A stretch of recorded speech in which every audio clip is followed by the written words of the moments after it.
Rich Rodriguez, from KJ Harris, Big Joe, Kevin Koken, T.O.R. And man, just keep doing what you're doing because you have a message.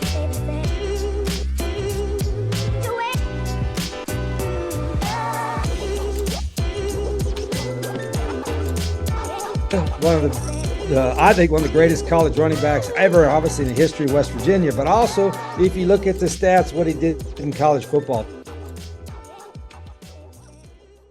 All right. Listen, I am super excited about this for many reasons. I'm Eugene Napoleon. This is Relatively Sports with moi, Eugene Napoleon. And once again, I have my guy on, my favorite guy, Schuyler Callihan is on my show. What up, man? Oh man, it's I'm glad to be back on your show, brother. A lot of fun. You do a lot of stuff to help me, so yeah, I figured I'd give you one back. No, I'm just kidding. But I could not pass up the opportunity to talk about the Backyard Brawl with you. I know we'll get into that here soon. I couldn't wait till the Walkthrough Game Day show, which we'll be taping tomorrow. But yeah, we've got to dive into some of this because it was a lot of fun. Oh, no doubt about it. Well, first off, let me tell you something. I'll say it again. Whenever you can beat Pitt, ooh, man, I don't care if it's in the grocery store. I don't care if it's in the sand lot. I don't care if it's in the parking lot. The thing that I'm so stoked with, not only the win, the 17-6 win in Motown. The funny thing, I felt bad. I'm going to go over this first. My boy, Garrett Green, man, listen. Tough deal. I really wanted a big day for this young man. I was hoping for a big day. Boy, let me tell you something. That defense came to play. Up and they showed out. I was so proud of the whole team win. But that defense, man, that's the best I've seen them play defense in about 2 seasons. Yeah, I agree. I mean, the way that they rallied after that first drive, because Pitt just kind of marched right down the field, and you're kind of thinking, oh, boy, like this isn't the way you want to start this game. They go right down the field. It looked like they were going to get in the end zone. And then even on that drive, after they had, that bend, don't break kind of mentality where you give up a bunch of yards and then you slam the door shut on. And that was huge. I think that kind of shook Pitt's confidence a little bit out of the gate. And then it seemed like from that point on, Jordan Leslie's crew was just on point. I mean, everything they did was confusing. Phil Jerkovich, they're stopping the run game, which they have a really good running back in Ronnie Hammond. Sebo Flemister, they've got a lot of guys that can run the ball, and that front seven. And again, I think we mentioned it on the Walkthrough Game Day show. That front seven is not getting the amount of credit that they deserve because they have been playing lights out in these first 3 games. And I know the secondary's had some issues going into the game, but they stepped up too. And I know Phil's kind of had his struggles here to start the season, but I mean, he was 8 of 20 for 81 yards and 3 picks. That is elite. So at least for the defense, it was. So good stuff.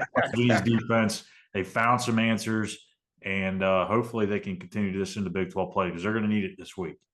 Listen, I think so. And the thing is, when you can control, with our O-line, they controlled the defense. Our offensive line did such a good job up front in controlling Pitt's defensive line that I was very impressed with that. And I was very impressed. Listen, Mr. CJ, dude is just, he's different because you're not going to be able to tackle him. You better bring your lunchbox.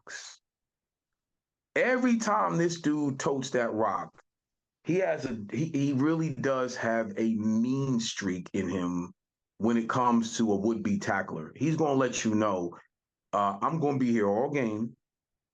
You can meet me at the 1-yard line, 2-yard line, 3-yard line. I'm going to carry you for an extra 5. So wherever you meet me, point of contact, you're going to go for a ride. Yeah. I so appreciate his running style. I really do. I think he has a chance to be one of the great ones at WVU, and we had some great backs there. Oh, absolutely. I mean, and he's just really getting started. I mean, we talked about how, last year he just kind of surprised everyone, including us, out of the gate that he was as good as he was at running back, considering he had just only played the position for a couple of weeks heading into that backyard brawl a year ago. And to Right. see what he's done now with, not even a full season under his belt because of the injury, that was kind of a scary moment in the game too. He went down. You're thinking, oh no, he kind of limped off the sidelines, but thankfully under his own power, he seems to be fine and he should be able to play this weekend against Texas Tech. But kind of a scary moment there, kind of a deja vu type of moment. But I mean, he is just something else, and I've tried to think of like who he reminds me of, and I can't really come up with the perfect comparison. Like he's got so many different versions of people's games that come to mind, but to me, I think what was the most, I don't know if impressive the word, but I think the most thrilling thing about the way West Virginia won this game Mhm. was they beat Pitt at their own game, number one. And number two, they beat Pitt in a way where Pat Narduzzi cannot stand it. He cannot stand being run against over and over and over and over and over and over again. They Hit ran two more. the ball Hit two more overs. over and over.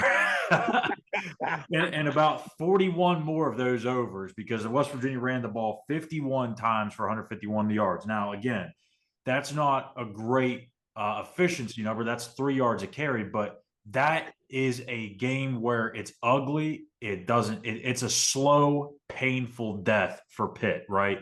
And Pitt does not, Pat Narduzzi specifically, does not like to see his teams get gashed in the run game. Again, they didn't get gashed, but they were so fatigued because of they weren't able to stop this run game. It may have been 3 yards, 3 yards, 3 yards, 5 yards, but it was just a constant, slow, painful death, and they could not slow them down.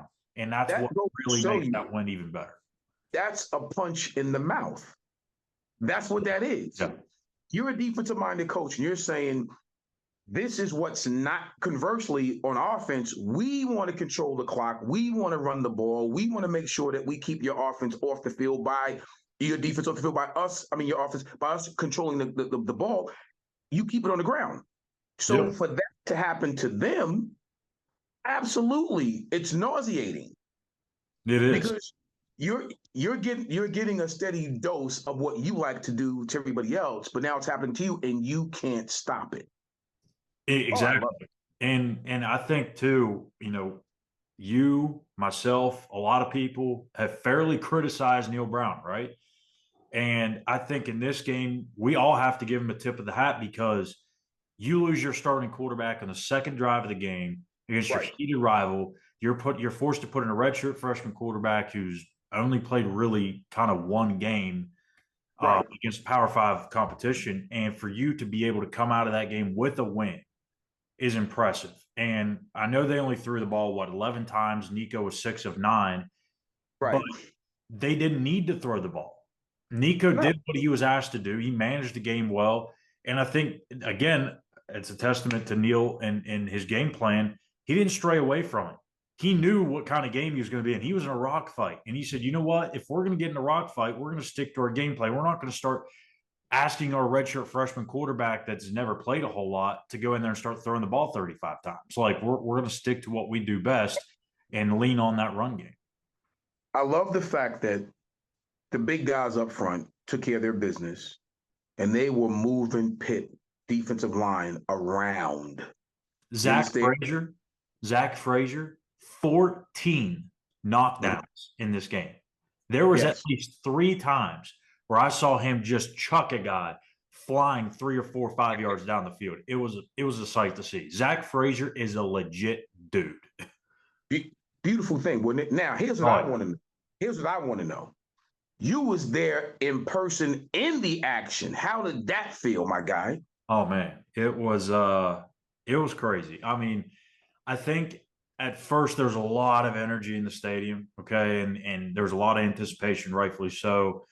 And then the way the game kind of starts, you don't move the ball, you punt, Pitt goes right down the field, they get a field goal, Garrett Green gets hurt, and it's kind of like the energies kind of slowly just went away. But as the game went on and the momentum kind of swung back the other direction, you could tell the momentum was starting to pick up, the energy and the passion was starting to come back. That second half, man, was wild. And I tell you what, it was the coolest moment when at the end of the third quarter, and they start playing Sweet Caroline, right? And it was the funniest thing I've ever seen, because it was like as soon as you heard the first few notes of that song, the da da da, it's like everybody just kind of was like, oh, here we go. And everyone just rose to their feet like we're singing a chorus in church. And it was the funniest thing ever. But again, that to me is why we need these games. And we talked about it going into the game last week. That energy has not existed in that stadium since probably the last backyard brawl. And I'm not taking anything away from the Oklahoma game in 2018, because I think, let me correct myself. That energy toward the other opponent hasn't existed in that stadium. I think the Oklahoma game may have had better energy from start to finish because of all the scoring, but Sure. that is the reason why these games have to happen, man. Like that, this just means way too much not to be played. No, I agree. I agree 100%. I think that when you have Pitt, West Virginia, Pitt, Penn State, Pitt, Syracuse, Pitt, Boston College, you know what I mean? There's something about those games that means something. And the territorial piece to the recruiting base, because all those schools are recruiting this in the same area. They're trying to recruit the same guy, so to speak. Yeah. It means a lot. So it adds a lot more fuel to the fire when you have that type of schedule and you're anywhere between 5 to 6 hours away from any given spot outside of the Pitt, West Virginia rivalry. It means more than where we are now currently with our roster and with the juggling and with, these. And trust me, I understand. I say this all the time. The business part of it, I get. Yeah. But the business don't understand the rivalry part of it, the importance of the rivalries, which will bring you more business. Yeah. Just say. I mean, just going into the stadium, it just felt different because it's Pitt, right? It's the backyard brawl, and nothing can match that pregame energy. Gene, I've been to obviously several games, and I've never seen the stadium as full as it was an hour before kickoff than it was on Saturday. Yeah. I mean, you're talking some games, student section, they're still filing in halfway through the first quarter, maybe even after the first quarter. That Right. stadium was packed, ready to see both teams come out of the tunnel, even for Right. warm-ups. And you don't get that feeling when these other Big 12 teams come to town. And that's no disrespect to them. It's just there's no meaning. And that's not to make this game bigger than it is, because it is a non-conference game in the grand scheme of things, and it is the third game of the year. It's not the Super Bowl. It's not a chance for to go to the college football playoff. But this game, just the game itself, it means so much to the people of that state into this You area. gotta make it to what it is. Exactly what you're saying, though, Schuyler. Think about that. I stand to be corrected because I was telling you I would hope that this game had that type of electricity, that type of energy. Remember, I said that last week. I'm hoping, and it did. So no, what you're saying is exactly correct. Yeah. It is a big deal because you're not going to get that for the rest of the season, is my point. No, you're not. And that's I hope that we come and ready to go against Texas Tech this upcoming week. I hope, but Texas Tech is not Pitt. exactly. Exactly. And that's the tough thing about it. But I mean, I think at the end of the day, like when the game was over, I kind of had this feeling, and I was like, you know what? Regardless of what happens this week against Texas Tech, whatever happens moving forward, this present moment, from the moment the game ended against Pitt till they kick off against Texas Tech, is this not like the most flavorful moment for Neil Brown and for this era and for this fan base since Neil's been here, because you're thinking, man, we just, we knocked off Pitt. They're now 1-2. And I'm telling you, you look at their schedule, Gene, that's a tough road to get to 6 wins with what they got left. And you may have just sent them into a tailspin. So not only did you beat Pitt, you may have sent them into a tailspin. You're sitting at 2-1. You've got one more home game left before you go on the road. You have a chance to get to 3-1 to start the season. And all of a sudden, holy crap, things start to feel really good in Morgantown. Oh, no doubt about it. And from what I'm seeing, I'm going to speak it into existence. When the Mountaineers take the field against Texas Tech, and they play with that same hair on fire, play on words, attitude, the same way they did against Pitt, a victory is at hand. Let's just say that a victory is at hand. At that point, anything is possible once you hit the road, because that means you're hitting the road with some confidence. Yeah. Your defense should be feeling really good about themselves. Your offense is that offensive line is proven that we are the big dogs here. We can take over games because we know we want to run the football. Yeah. And we do that successfully. 9 times out of 10, we're going to win the game. So you feel a little bit, you go, your chest is out now a little bit. You feel a little girth to you. And yes. That's what I like about, the way the schedule's set up is, like we said, if you go to 2-1, you're in a great spot. This team has been tested. They played arguably one of the top 3 or 4 teams in the country. They hung with them for a very long time in that game at Penn State. They took care of business against Duquesne. They did what they were supposed to do against Pitt. And that was the start of the evaluation for Ren Baker to Neil Brown, in my opinion, was last week. And it's off to a good start. Now, 100%. You win this game against Texas Tech. I mean, you're starting to get a little momentum here going on the road, and that's exactly what you need. You don't want to go in to, a game against TCU sitting at 1-3, and you're scuffling, trying to find confidence. So I think they're in a good spot right now.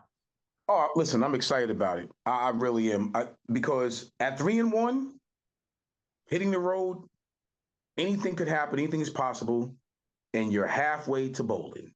Yeah. At 3-1. So for me, I'm excited about that, dude. There's nothing that would please me more, and I'm gonna say this again. I said this. I will continue to repeat it. I know you've said it. The Neil Brown situation is not personal. I like Neil Brown. Let me be clear with saying that. I just want West Virginia to get back to where I know we should be. Yep. Period. It's not an indictment of this man's character. He's a great dude, man. He's a really, really good man. So let's be clear. If anything, we're talking more. This is Rob. This is Rob. ROB, results-oriented business. That's it. That's all it is. So I don't want anybody to ever get the point, that I'm down on Neil Brown. No, I just want WVU to be as great we were a program some years ago. And I think we have what it takes to get back to that level of respect in college football. That's all. Simple as that.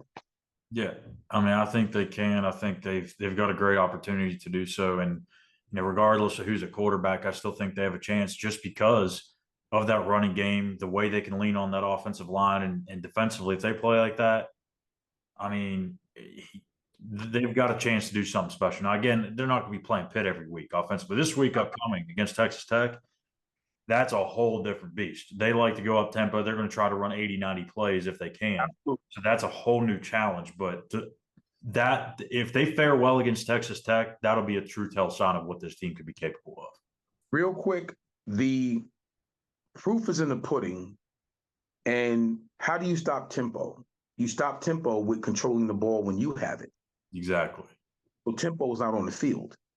Donaldson is a big. The running game in itself is that, but Donaldson has a lot to do with what we can do when we have the ball offensively to keep Texas Tech's offense off the field. And if you can limit 80 reps to 60 reps, 55 reps, you increase your ability to win that game. Oh, yeah. And, Okay. and that's very similar to what we said about Penn State in terms of shrinking the game, but you're wanting to do it for a different reason, because the Penn State game, you wanted to shrink it because that there's a talent gap. This game, it's more so because of tempo. And if you play to your tempo and the game dictates that way, then it's your advantage. Whoever has the flow of the game working in their favor is probably going to win this game. If this game gets played in the 30s and 40s and Texas Tech gets 80 plus snaps on offense, they're going to win this game.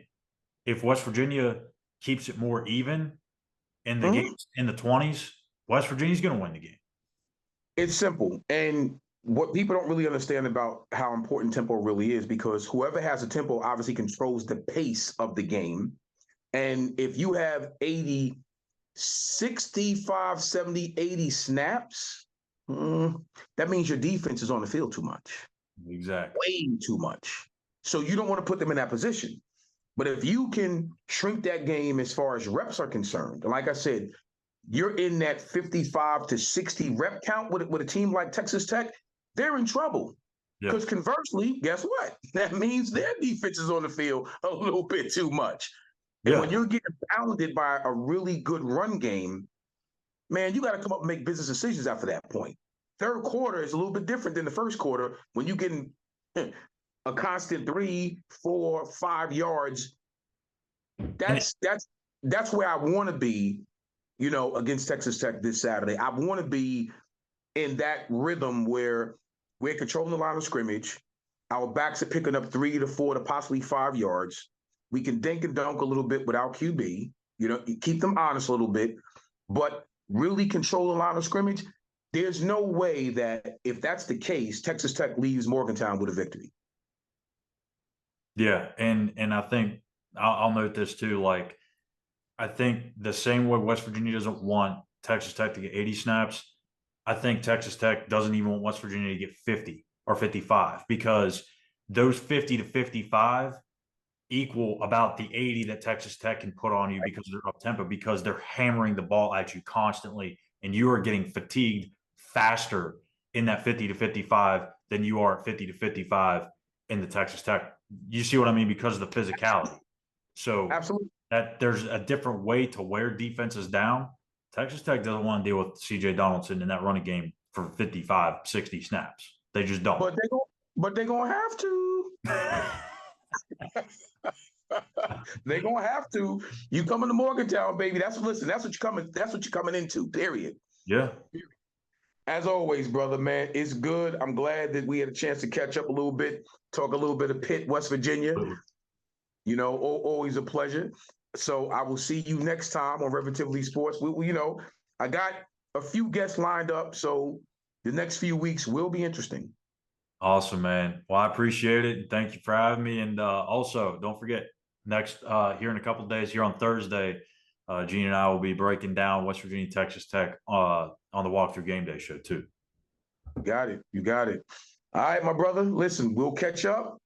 And as always, you see what's, we bleed WV in gold and blue in this house. Just want to say. Yeah, it might be black and silver there, but yeah, we get what you're saying. No. Listen, I got all, you see the fatigues. You know what I'm saying? Yeah, my wife got me this about 2 years ago, I want to say, as a present. So I got blue and gold, I got black and silver, I got a few. You got it in every color scheme. I got every color scheme, but the point is, you see it, that flying WV, baby. I'll see you soon. I'm Eugene Napoleon. This is Relatively Sports, and I got my guy, Schuyler Callihan, on with me, and it's always a pleasure. Talk to you soon, man. Sounds good, brother. Thank you. Got it. Later.